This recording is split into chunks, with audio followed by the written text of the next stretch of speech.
जय हिंद। आज हम सुनने वाले हैं एक कहानी। कहानी कहाँ की है? तो कहानी है फ्रेंच की, यानी कि फ्रांस की।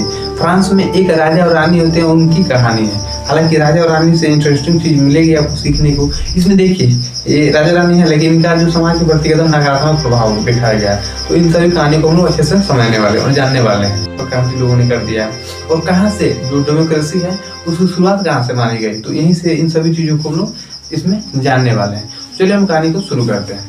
देखिए, हम बात करते हैं 16वीं शताब्दी से इस कहानी की शुरुआत हुई। फ्रांस में लुइस बोर्बोन के जो राजा हुआ करते थे, लुइस, वहाँ पर उस समय लुइस का शासन चलता था। लुइस 13, 14, 15, 16 तक चला इसे। तो जो लुइस 15 था, यानी कि लुइस 15वां, वो भैया वो था एक का भोग विलासी और एक तरफ से क्या बोल सकते हैं, बेवकूफ कर सकते हैं, लालची कर सकते हैं, वैसे व्यक्ति था। उसको समाज से कोई मतलब नहीं था, बस अपने भोग विलास में और अयासी करने में पूरा अपने जो भी धन संपत्ति था उसको बर्बाद कर रहा था बस। और जो पैसा कहाँ से रखता था, वो गरीब जनता से वसूलता था। ठीक है। उसकी मृत्यु के बाद क्या होता है कि उसका पुत्र लुइस 16, यानी कि लुइस 16वां का होता है भैया, वो 1774 में गद्दी पर बैठता है। मात्र 20 साल की उम्र का होता है, वो राजा बन जाता है। और राजा बनने के बाद भैया देखिए, राजा तो बन गया। और उसका जो विवाह होता है कहाँ पर होता है, ऑस्ट्रिया की एक राजकुमारी होती है मेरी एंथोइनेट। ठीक है, मेरी एंथोइनेट से उसका विवाह होता है। ठीक है, ये तो ससुरा का चलो था ही। और साथ में जो रानी थी ना, मेरी एंथोइनेट, ये तो महाकचरी थी। ठीक है, महाकचरी थी।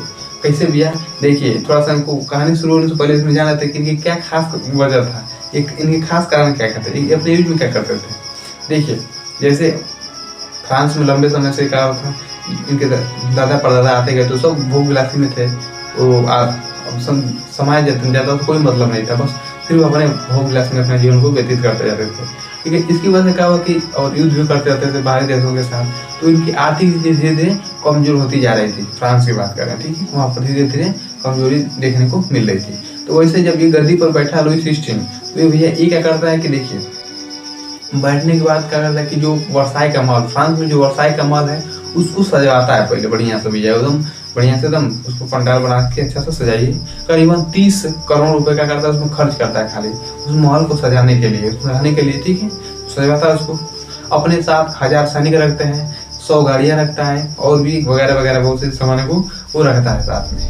ठीक है, और उसकी जो पत्नी थी मेरी एंथोइनेट, इससे तो बातें अलग था। ठीक है, ये क्या करते थे भैया, देखिए, पर डे, यानी कि ये प्रत्येक दिन 100 कपड़े, ठीक है, 100 कपड़े पहनती थी। और 100 जो नए जो परफ्यूम होते हैं, स्प्रे होते हैं, उसका यूज करती थी। नए नए फूलों से इनका यूज बनवाती थी। साथ में अपने साथ ये 500 सैनिक, मतलब जो इसका सेवा करने में होते थे, उनको नौकरों को रखती थी ये 500। साथ में ये बड़े बड़े नए नए बगीचे बनवाती थी, प्रत्येक दिन नए नए बढ़िया।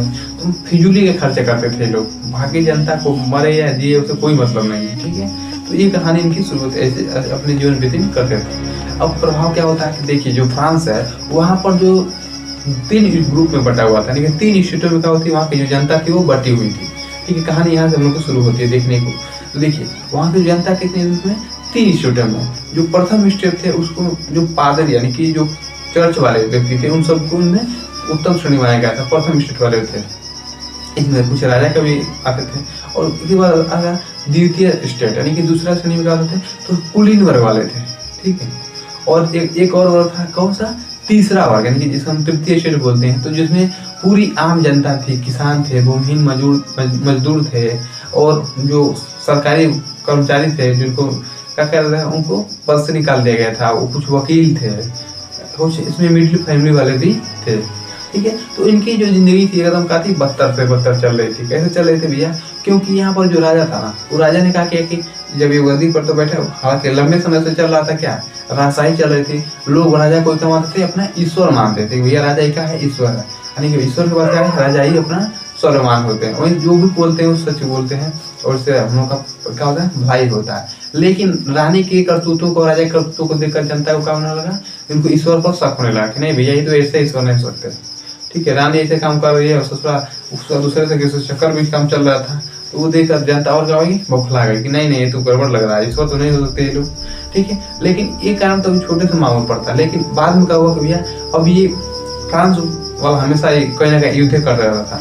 मित्र देशों के साथ क्या होता था, युद्ध में कूद पड़ा था लड़ने के लिए। भले ऐसी आर्थिक दिखाती थी, पूरा गिर गई हो, टूट गई, कमजोर हो गई हो, लेकिन फिर भी क्या था, दूसरे देशों के साथ युद्ध करने में लगा रहता था। वो ऐसा इसलिए करते थे, वो सोचता था फ्रांस की कर दे अपने साम्राज्य को हम विस्तार कर लें, बड़ा कर लें। तो भैया बड़ा करने में अगर युद्ध होगा तो जानते हैं कि जन और धन दोनों का हानि होगा, तो वैसे यहाँ पर हानि देखने को मिलती। अब भैया धीरे धीरे क्या हुआ कि जब फ्रांस की आखिरी एकदम कमजोर होना शुरू हो गई तो राजा ने सोचा कि अब क्या करें भैया, तो उसने टैक्स लगा दिया। हालांकि उससे पहले टेथिस, ठीक है, सॉरी टाइड नाम का एक टैक्स इनको देना पड़ता था, और ये टैक्स तीसरे स्टेट वालों को ही देना पड़ता था। प्रथम और द्वितीय स्टेट वालों को टैक्स नहीं देना पड़ता, वो टैक्स फ्री थे, ठीक है। प्रथम और द्वितीय स्टेट में 2% जनता थी और बाकी 98% जनता किसमें थी, तो तीसरे स्टेट वालों में थी, ठीक है, और उन्हीं को पूरा टैक्स देना पड़ता था।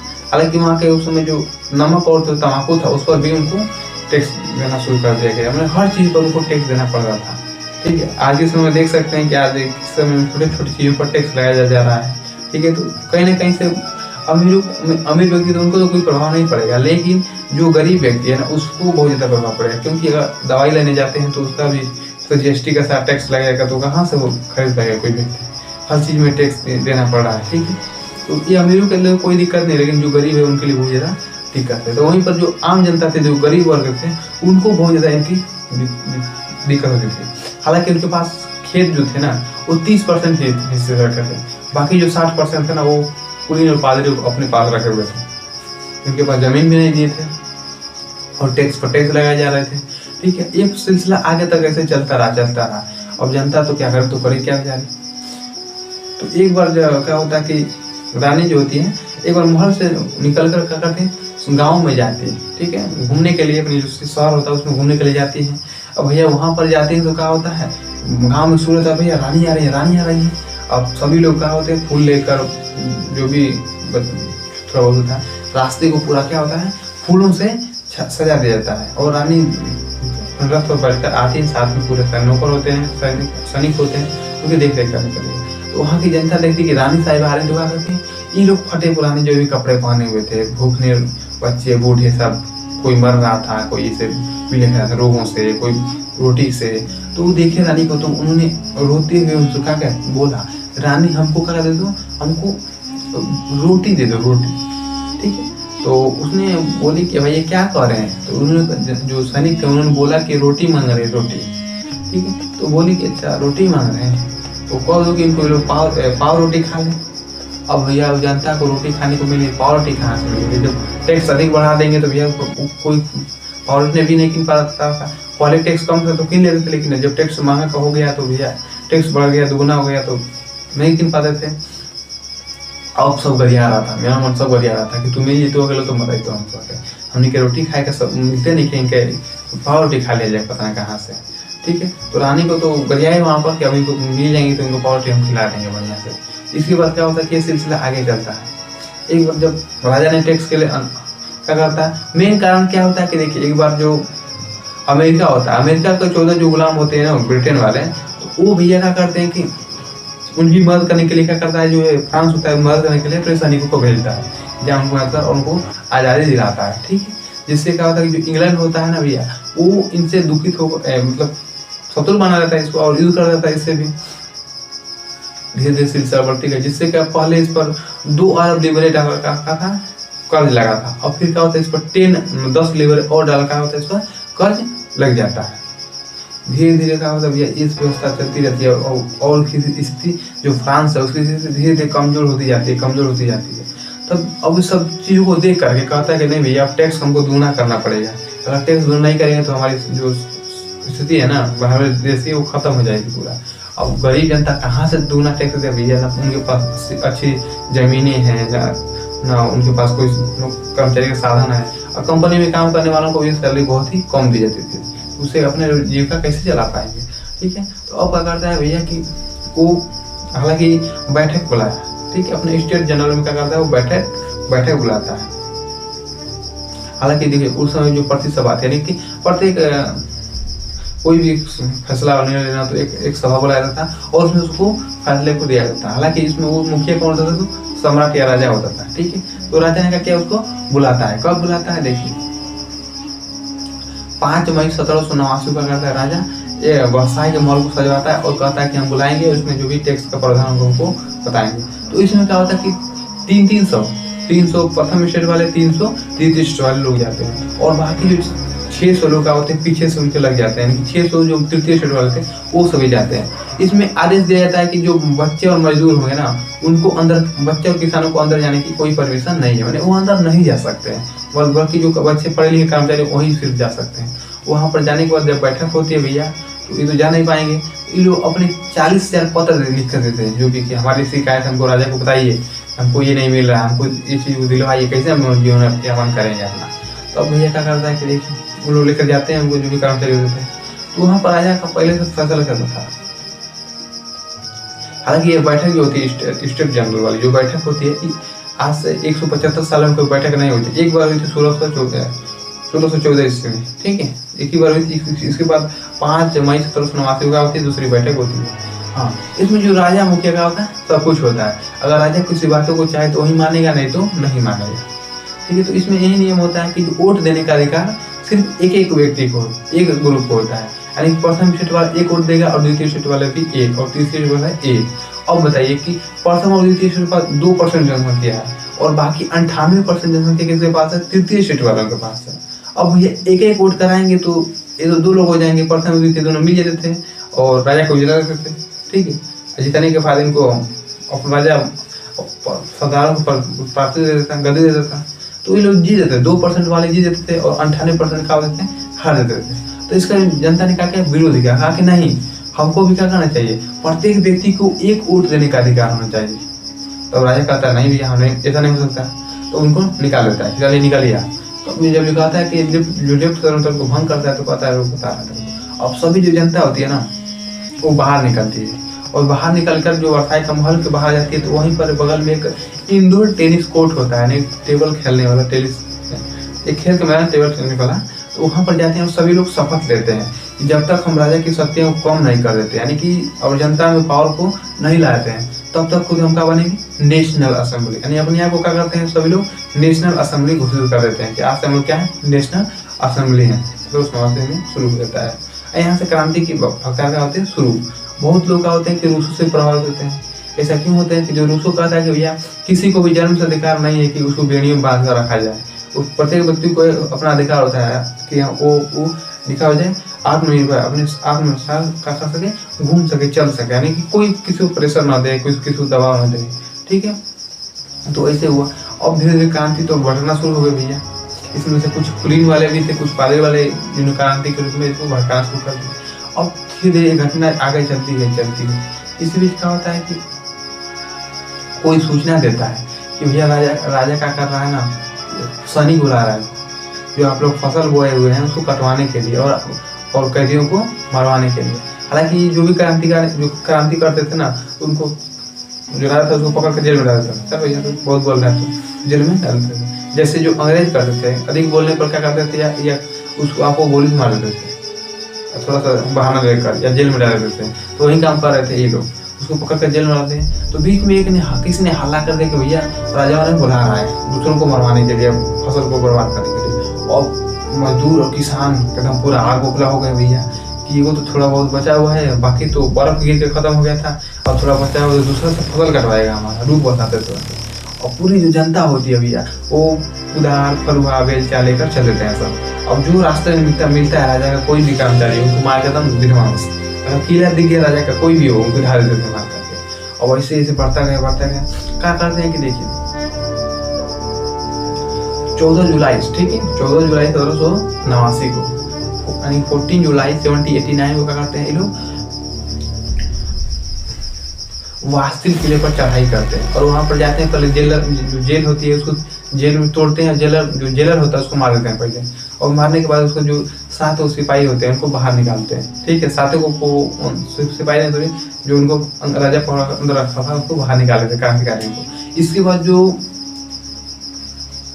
वास्तिल जो किला है, ठीक है, उसको क्या करते हैं लोग? ढा देते हैं। कहते हैं कि भैया ये तो हम लोग के एकदम निंदनीय किला है, इसको ढा दो। तो वास्तिल किले को वहीं पर विध्वंस कर दिया जाता है। 14 जुलाई को क्या करते हैं, उसको किले को ढा दिया जाता है, और उसमें जो अवशेष होते हैं ना, वो बाजारों में बेच दिया जाता है कि भैया ले इसको बताना कि हाँ इस समय एक किला था। तो जो उसकी सामग्री को इकट्ठा करता था उसी को बेच देते हैं कि भैया इसको एक सबूत की तरफ से इसको रखना चाहिए। या भविष्य में इसमें पहले इसमें था, ठीक है, लेकिन अब नहीं है, इसकी ये सामग्री है, तो उन लोगों को बेच दिए भैया। अब ये क्रांति धीरे धीरे और बढ़ना शुरू हो गई घटना। आगे चलते चलते क्या होता है कि देखिए, तो अब राजा देखता है कि भैया तो अब तो कोई बहाना नहीं मिलेगा, अब तो उनको देना पड़ेगा अधिकार, नहीं तो ये छोड़ेंगे नहीं हम लोगों को। तो राजा कहता है कि ठीक है, अब से क्या होगा, यहाँ पर संविधान का ही शासन चलेगा, यानी कि अब संविधान इस पर लोकतंत्र डेमोक्रेसी लग जाएगा, लोकतांत्रिक हो जाएगा। अब जनता का, राजा का नहीं बल्कि जनता का। लेकिन यहाँ पर इसको खेला कर देता है, खेला करता है कि सभी को अधिकार नहीं देता है, सिर्फ जिनके पास जो अमीर व्यक्ति होते हैं उन्हीं को अधिकार, वोट देने का अधिकार करता है, बाकी महिलाएं और बच्चों को देने का कोई अधिकार नहीं होता, ठीक है। तो भैया अब महिलाएं उन्हें बहुत से रहते हैं कि भैया हम लोग को किसी काम कर लें, बस हम लोग घर में खेती बाड़ी करने के लिए गए हैं क्या, हम लोग को भी तो अधिकार मिलना चाहिए, बस हम लोग बच्चे को पालने के लिए काम करेंगे और बाकी और काम करेंगे। तो उन्होंने क्या करता है, इसके विरोध किया बहुत। तो ये लोग क्या करते हैं कि 5 अक्टूबर को, ठीक है, 5 अक्टूबर 1789 को क्या करते हैं ये लोग, ढोल नगाड़े लेकर के राजा के महल में सुनना शुरू कर देती है। भैया चल बते तो राजा हमका अधिकार नहीं देगा, तुम पता है तेरे को। अब जब महल में जाती है तो साथ में और जनता भी जाती है पीछे पीछे, अब ढोल बजाते अंदर जाती है, तो वहाँ के लोग राजा और रानी जो महल होता है ना, उसमें लोग ठहर रहते हैं। भैया देखते हैं कि ये सभी कहाँ सब आ रही हैं, और उनको पकड़ कर कहते चल हमको रोजगार चाहिए, हमको रोटी दे, हमको अधिकार दे, हमको अधिकार देना पड़ेगा तेरे को। और कहता राजा देखता रही बाप रे बाप। तो यहीं पर जो राजा के जो प्रशंसक लोग होते हैं ना, उन्होंने बोला था क्या, चुड़ैलों का धावा, ठीक है, यानी कि जो अपने हक के लिए, अपने अधिकार के लिए लड़े थे, क्या है, चुड़ैल है।